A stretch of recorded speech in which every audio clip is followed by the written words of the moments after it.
54절로부터 60절까지 있는 말씀 함께 보겠습니다.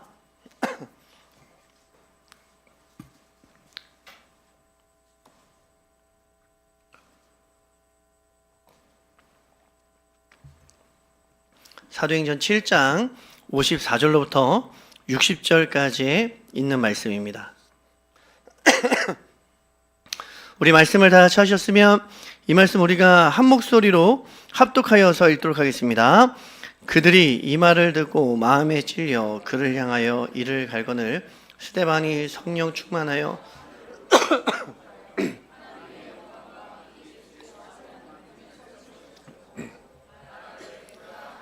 여리고 인자가 하나님 우편에 서신 것을 보노라 하는데 그들이 큰 소리를 지르며 귀를 막고 일제히 그에게 달려들어 성 밖으로 내치고 돌로 칠세 증인들이 옷을 벗어 사울이라 하는 청년의 발 앞에 두니라. 그들이 돌로 스데반을 치니 스데반이 부르짖어 이르되 주 예수여 내 영혼을 받으시옵소서 하고 무릎을 꿇고 크게 불러 이르되 주여 이 죄를 그들에게 돌리지 마옵소서 이 말을 하고 자니라. 아멘. 오늘 계속해서 사도행전 우리가 살펴보고 있습니다. 지난주까지 우리가 스데반의 설교를 몇 주에 걸쳐서 함께 살펴봤습니다. 스데반의 설교의 결론은 이거예요. 그러니까 결론은 유대인들은 스데반이 이렇게 전하는 예수님이 이 성전을 헐어버리려고 했고 이 예루살렘 성전을 무너뜨리려고 했고 모세가 준 율법을 폐기하려고 했다라는 것이죠. 그러니까 신성을 모독했다라는 것입니다. 하나님의 거룩한 성전을 헐어버리려고 했고 모세가 준 율법을 지키지 않으려고 했다라는 거죠. 그래서 스데반의 설교의 내용이 무엇이냐면 너희가 말하는 성전이 무엇이냐 하는 거예요. 그럼 모세의 율법이 무엇이냐 하는 것이죠. 이 성전이 있는 것이 하나님의 살아계심을 증거하는 것이냐라는 것입니다. 이미 성전이 있기 전에 아브라함이 갈대아 우르에 있을 때에 그 바벨론 땅에 있을 때에도 하나님은 그곳에서 아브라함을 부르셨다라는 거죠. 성전이 없는 그곳에서 아브라함을 부르셨다라는 것입니다. 이삭과 야곱과 요셉이 자기의 땅 하나 없이 그리고 발붙일 곳이 없이 그렇게 떠돌아다닐 때에도 그곳에서 하나님이 이삭과 야곱과 요셉과 함께 하시지 않았느냐라는 그 이야기를 하고 있는 거예요.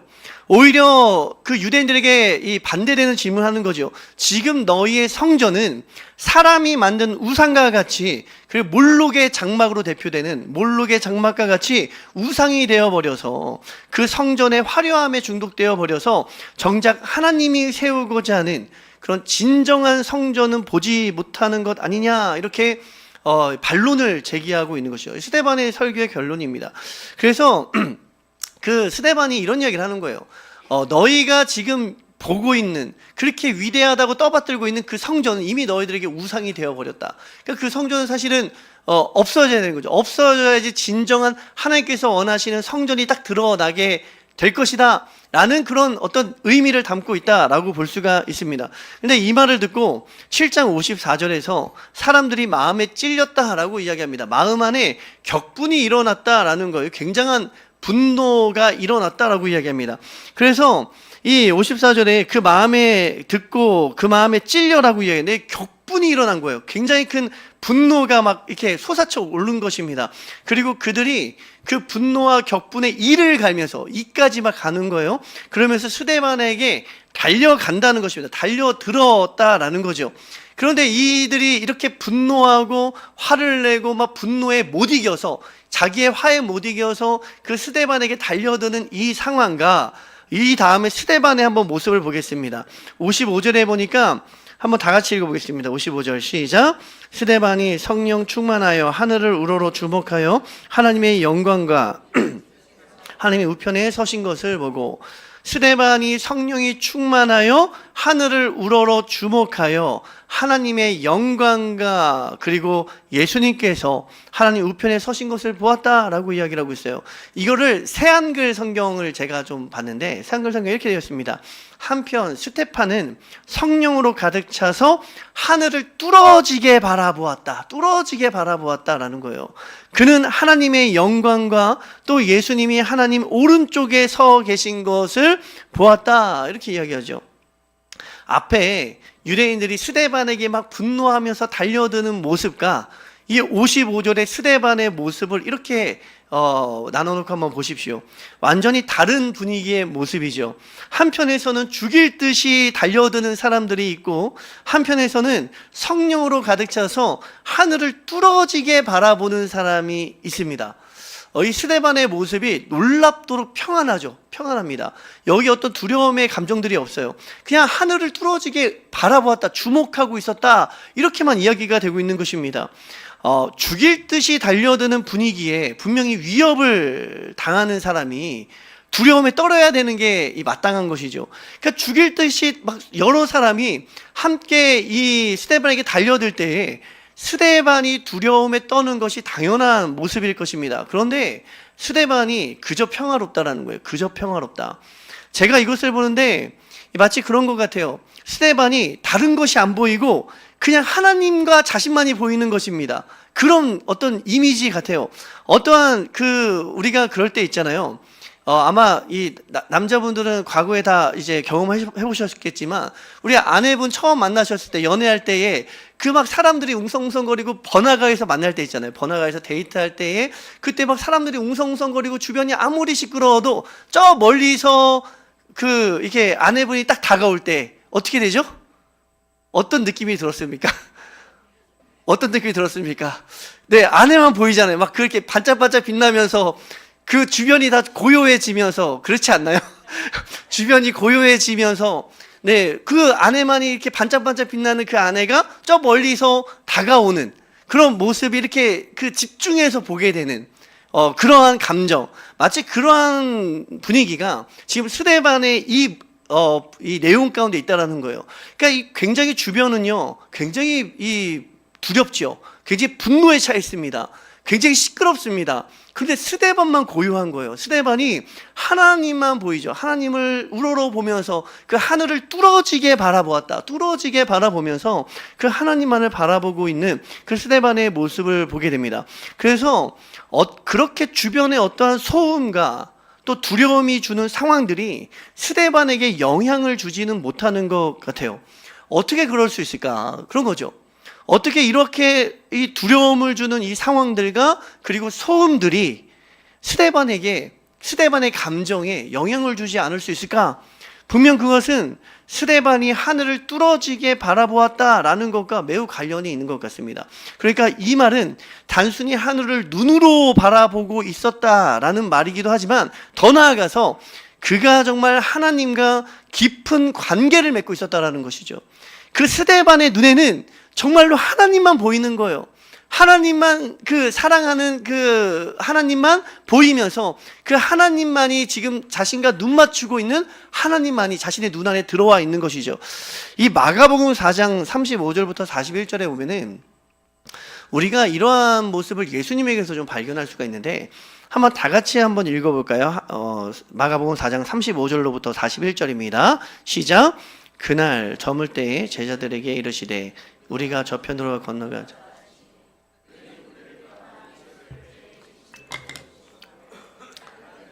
함께 가더니 큰 광풍이 일어나며 물결이 배에 부딪혀 들어와 배에 가득하게 되었더라.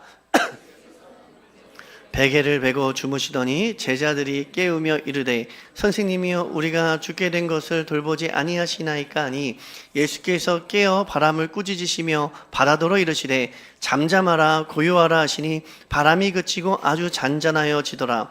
이에 제자들에게 이르시되 어찌하여 이렇게 무서워하느냐, 너희가 어찌 믿음이 없느냐 하시니, 그들이 심히 두려워하여 서로 말하되 그가 누구 예수님께서 제자들과 함께 배에 계실 때에 큰 광풍이 밀려옵니다. 여기서 큰 광풍이라는 것을 우리가 생각해 봐야 돼요. 이 큰이라고 번역된 단어가 메가스라는 단어예요. 메가스.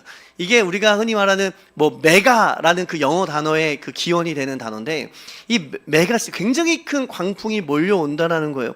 앞으로 우리가 계속해서 보게 될, 이 사도행전에서도 보게 될 단어입니다. 일반적인 것이 아니라 매우 큰 위협적인 그러한 바람이 이 배를 몰아쳤다라는 거죠. 얼마나 큰지 제자들이 어부들인데, 이 제자들이 예수님을 찾는데 없는 거예요. 그랬더니 예수님이 배 고물에서 주무시고 계시는 것을 보게 되는 것이죠. 그러면서 예수님을 막 흔들어 깨웁니다. 예수님, 우리가 죽게 되었는데 뭐하고 계십니까? 우리가 지금 죽게 생겼습니다. 그때 예수님이 바람을 꾸짖으시며 잠잠하라 고요하라 명하시니 바람이 그치고 잔잔하였다라고 말을 하고 있어요. 예수님이 어떻게 그 큰 광풍, 그러니까 제자들에게 죽음이라는 두려움을 주는 그 환경에서 예수님은 주무실 수가 있었을까? 그런 거죠. 이 40절에 보면은 예수님께서 이렇게 이야기합니다. 제자들에게 어찌하여 이렇게 무서워하느냐? 너희가 어찌 믿음이 없느냐? 이렇게 말씀을 하세요. 그러니까 이것은 믿음과 관련이 있다라고 이야기를 하고 있습니다. 예수님께서 그 죽음과 같이 몰려오는 큰 광풍에서 평안할 수 있었던 거와 제자들이 두려워 떨고 있는 이 상황에는 어떠한 차이가 있는가 하니 믿음과 관련되어 있다는 거예요. 믿음이죠. 믿음. 예수님이 죽음의 위협에서 스스로 평안할 수 있었던 것은 믿음이었다라고 이야기하고 있습니다. 오늘 스데반이 그 위협적인 상황에서 평안할 수 있었던 것은 무엇입니까? 그가 하나님을 바라보고 있었기 때문이다라는 거예요. 이것이 믿음이라는 거죠. 믿음. 그러면 그 믿음이라는 것은 무엇입니까? 하나님이 살아계시고 예수님께서 그 하나님과 함께 계시는 것을 이렇게 보는 것이 믿음이겠죠. 그게 믿음이에요. 이 믿음이 뭐 대단한 행동이 아닙니다. 그러나 이 믿음이라는 거는 대단하게 무엇을 일으키고 무엇을 일구어내는 것이 믿음이 아니라 믿음이라는 거는요, 위협 가운데 평안함을 주는 것이 믿음이라는 거예요. 이 창세기 6장 5절부터 9절에 있는 말씀에 제가 아주 좋아하는 말씀인데 한번 다 같이 한번 더 읽어볼까요? 창세기 6장 5절부터 9절 시작. 여호와께서 사람의 죄악이 세상에 가득한가? 모든 계획이 항상 악할 뿐임을 보시고 땅 위에 사람을 지으셨음을 한탄하사 마음에 근심하시고 이르시되 내가 창조한 사람을 내가 지면에서 쓸어버리되 사람으로부터 가축과 기는 것과 공중의 새까지 그리하노니 이는 내가 그것들을 지었음을 한탄함이라 하시니라. 그러나 노아는 여호와께 은혜를 입었더라. 이것이 노아의 족본이라. 노아는 의인이요 당대의 완전한 자라. 그는 하나님과 동행하였으며.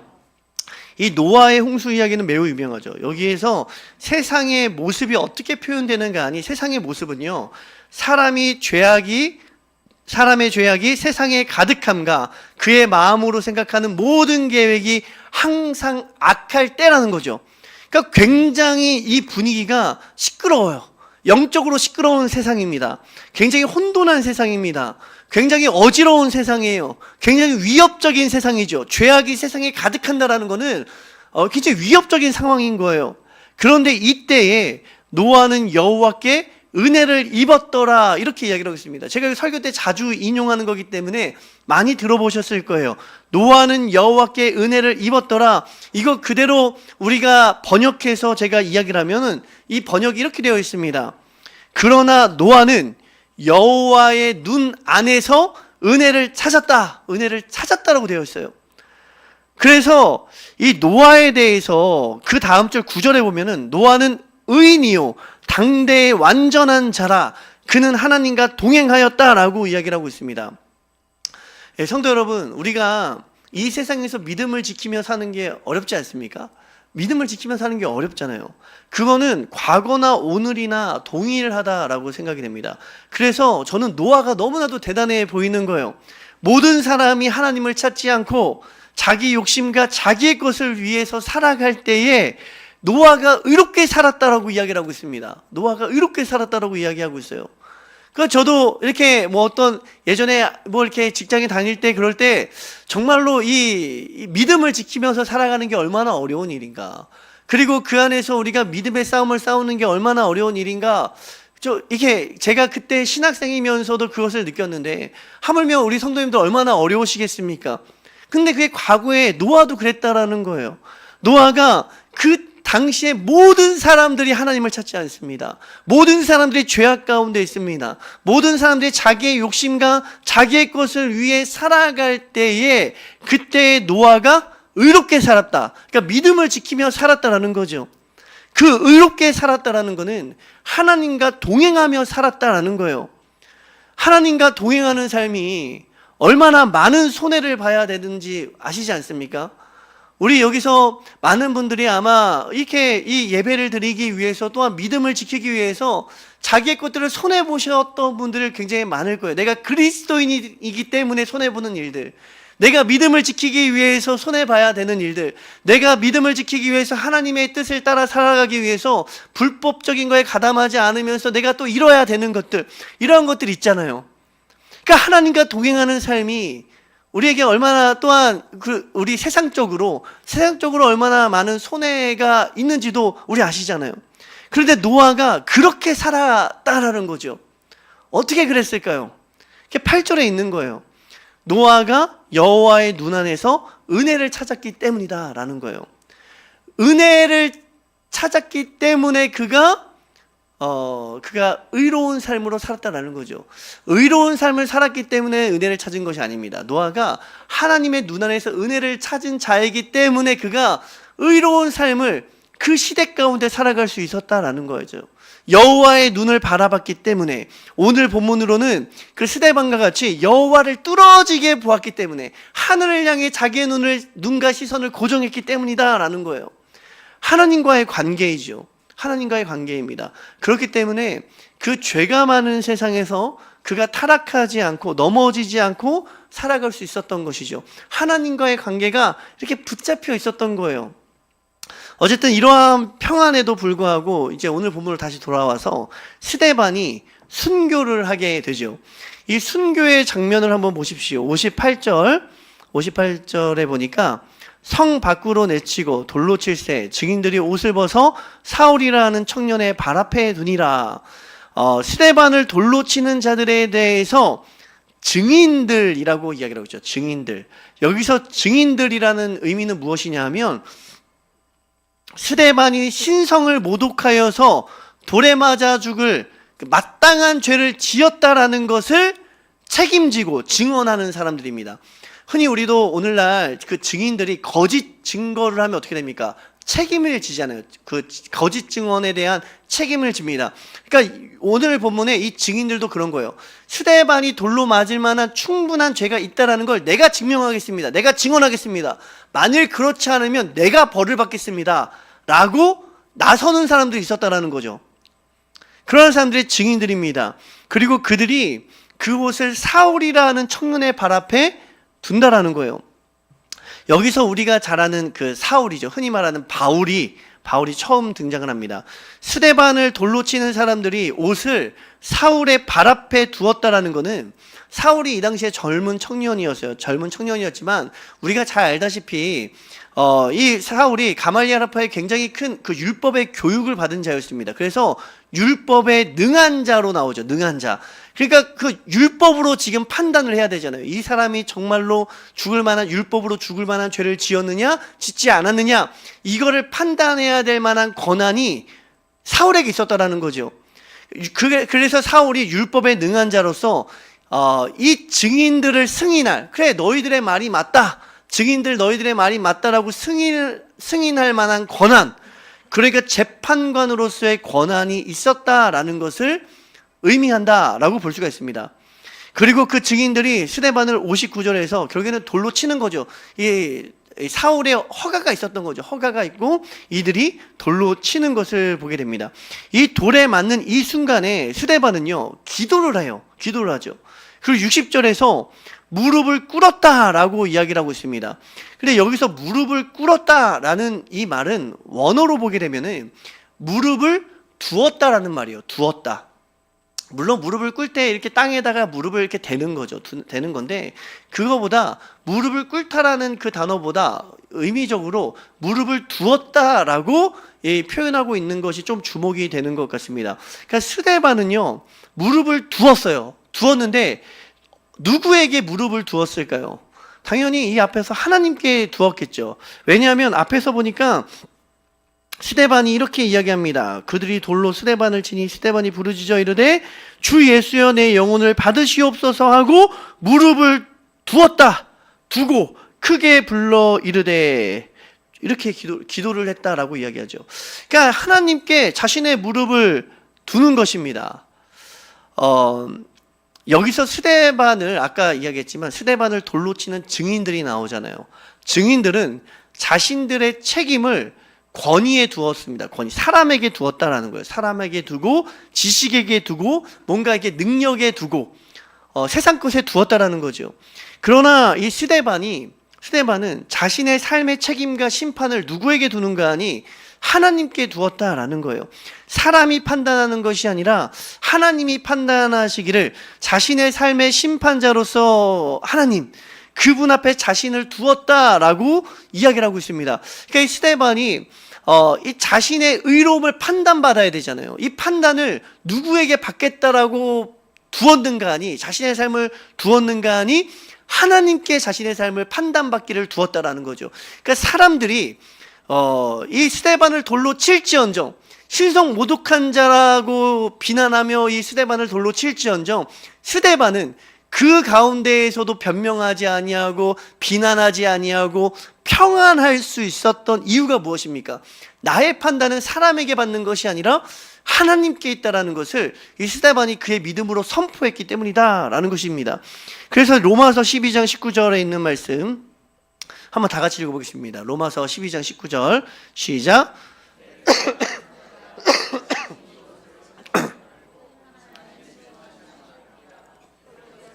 원수 갚는 것이 내게 있으니 주께서 말씀하시니라. 이거 보면 하나님께서 이렇게 이야기하시는 거죠.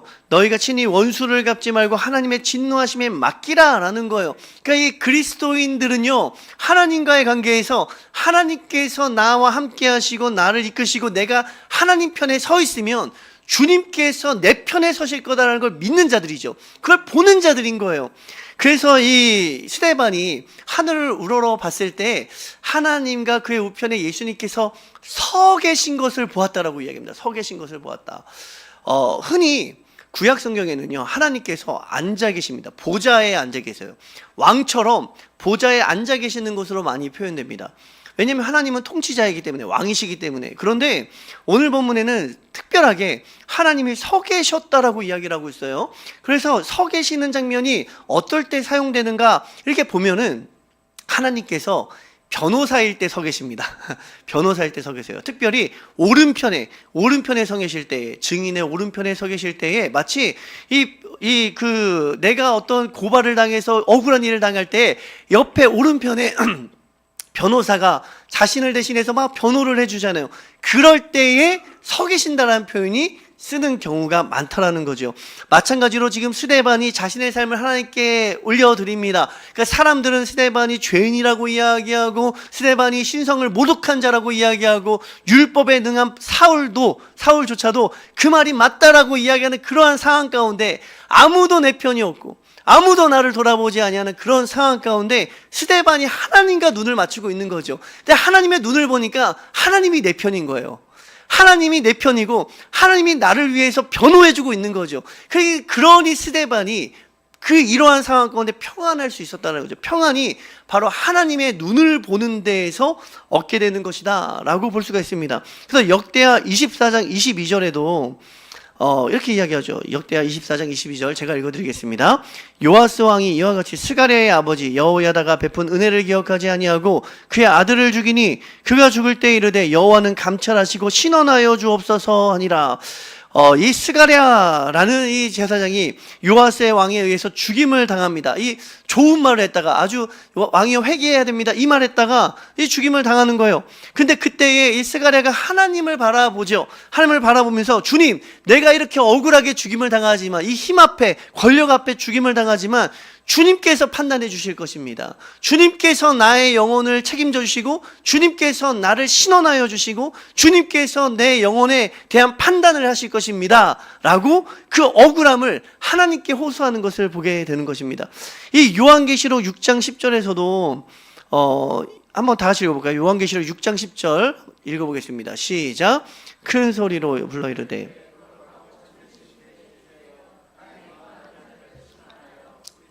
피를 갚아주지 아니하시기를 어느 때까지 하시려 하니까. 네, 이 기도를 하는 사람들은 순교자들이요. 이미 이 억울한 죽임을 당한 그 순교자들이죠. 이들이 원어로요, 순교자들은 원어로 증인들입니다. 증인들과 동일한 이 말을 쓰고 있습니다. 마르투스라는 그 단어를 쓰고 있는데 목격자, 증인, 순교자 이 단어가 다 동일한 단어를 쓰고 있어요.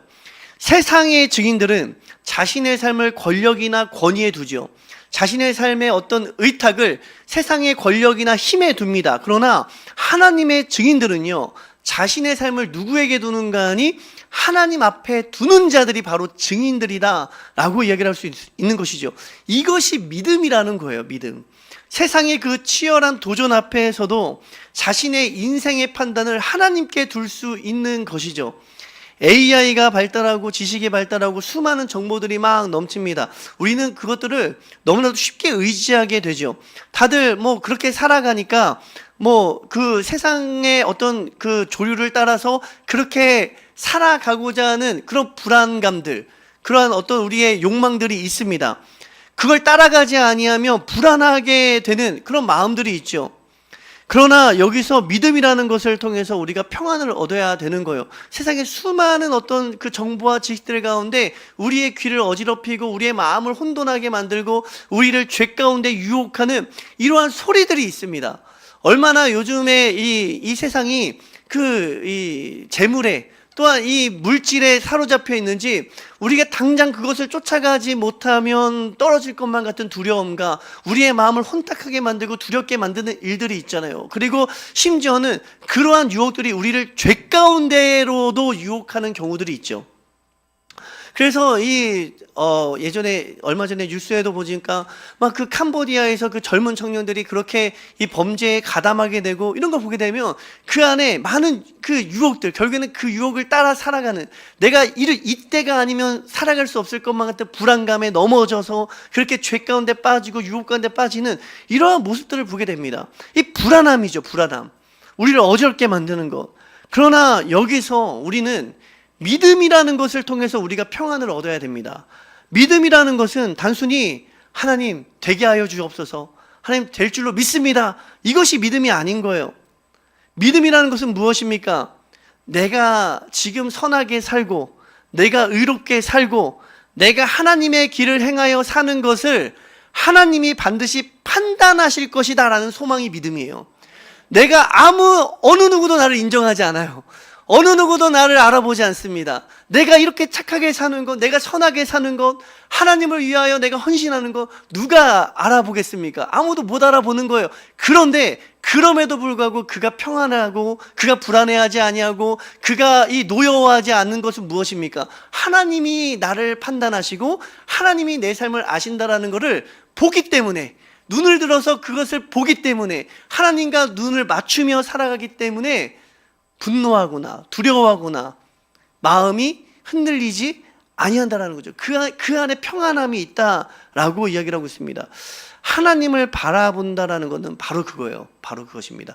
하나님이 나를 보시고 판단하고 계신다라는 것을 보는 것, 눈을 들어서 보는 것.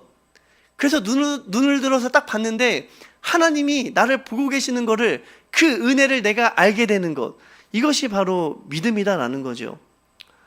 그렇게 스데반이 큰 환난 중에, 큰 광풍 가운데에서 그가 하나님을 바라봄으로 그렇게 순교를 합니다. 아까도 이야기하지만 순교, 마르투스, 이 증인이라는 말입니다. 이들이 그 순교하는 것으로 증언을 하는 거예요. 무엇을 증언하는가 하니 하나님의 살아계심을 증언을 하는 것입니다. 그렇게 스데반이요, 죽임을 당하면서 그 평안함 가운데 죽임을 당하는, 순교를 당하는 이것을 통해서 사람들은 놀랄 거예요. 아니, 이 사람의 그 힘이, 이 평안함이 어디서 오는 것이냐 놀라겠죠. 성경은 우리에게 그것을 증언하고 있어요. 뭐라고 증언하고 있는가 하니 스데반이 하나님을 보기 때문에, 하나님 우편에 계신 예수님을 보기 때문에 그가 평안하였다라고 증언하고 있습니다. 그렇다면 저희가 읽진 않았지만 8장을 잠깐 보시면 8장 1절 한번 다 같이 읽어보겠습니다. 8장 1절 시작. 사울은 그가 죽임을 당함을 마땅히 여기더라. 그날에 예루살렘에 있는 교회에 큰 박해가 있어 사도 외에는 다 유대와 사마리아 모든 땅으로 흩어지지라. 네, 스데반의 순교 이후에 8장에서 8장 1절에 보니까 그날의 예루살렘에 있는 교회에 큰 박해가 있어. 아까도 얘기했던 그 큰이에요. 큰 박해. 굉장히 큰 풍랑이죠. 다시 한번 8장에서 질문하고 있습니다. 교회는 과연 어떠할 것인가? 스데반과 같이 그렇게 증언자로서, 증인으로서 하나님께 인생을 두는 자들로서 교회는 과연 승리할 것인가를 지금 8장에서 질문을 던지고 있는 것이죠. 이 뒤에 아직 우리가 다루진 않았지만, 물론 다루겠지만, 지금 스데반의 순교를 먼저 이야기하는 이유가 무엇입니까? 스데반이 그의 모범을 보여주는 거죠. 우리 증인들이 어떻게 평안함을 얻어야 되는가? 큰 환난과 큰 폭풍과 큰 어려움 가운데 우리가 어떻게 그것 가운데 평안함을 얻고 진정한 믿음으로 살 수가 있는가를 스데반을 통해서 보여주고 있습니다. 그런데 스데반에게만 이런 일이 일어납니까? 그렇지 않잖아요. 이제는 교회에게 그 일이 닥쳐요.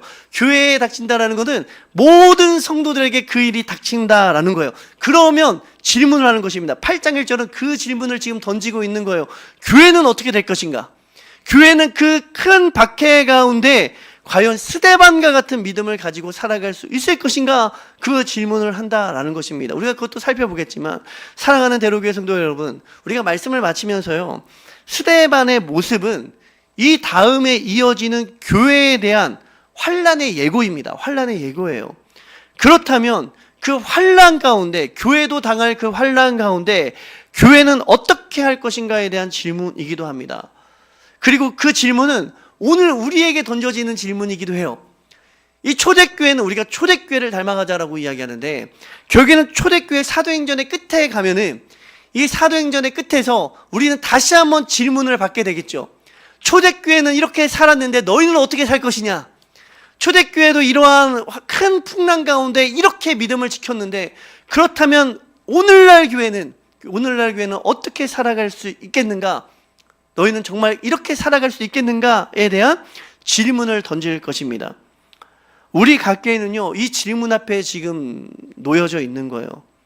지금 스데반의 이 내용들을 쭉 읽으면서 스데반의 그 역사가, 그 어떤 사건들이 우리에게 동일한 질문을 던지고 있습니다.